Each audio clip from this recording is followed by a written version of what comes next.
जथुम्मायाथ' गुबैयै जोंनि मोनब्रै जिल्लायावहाय पार्टी पजिशना माबायदि बिथाखोआव दङ, माबायदि बिथाखोनिफ्राय माबायदि गोजौआव थांबावनो हागोन, बेफोरनि सोमोन्दै सावरायनाय जादों। आथिखालाव गोबां लाइमोनफोरा ससियेल मिडियायाव ULF लंलिब होननानै गोबां हमजानाय नुनो मोनदों। बे लाइमोनफोरनिसिम मा फोरमायनो थाङो? बयहाबो बुंनायनि मोन्थाय दं डेम'क्रेटिक मोनसे हादोराव, खिन्थु जाय बाथ्राखौ बुंनानै हारिया खैफोदाव गोग्लैगोन बेनिफ्राय जानगारना थानायनि दायित्वखौ बयबो लानांगोन।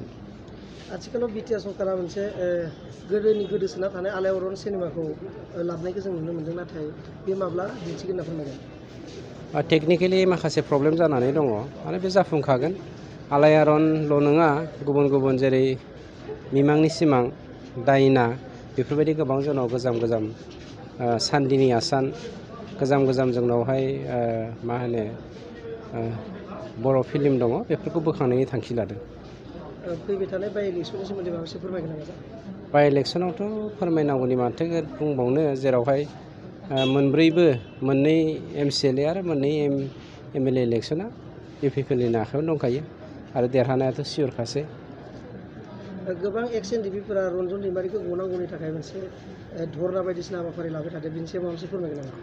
जायफ्रा धरना होदों बिसोरो रन्जन दैमारिखौ गयैनि थाखायसो धरना होनाय जादों। टेकनिकेलि माबाफोर सावरायनो गोनां दङब्ला रन्जन दैमारिनि जानानै रिप्रेजेन्टेटिभआ सरकारजों रायज्लायनो फैथों, आं अपेनलि बिथांमोनखौ बुङो नोंथांमोननि मिडियानि गेजेरजों।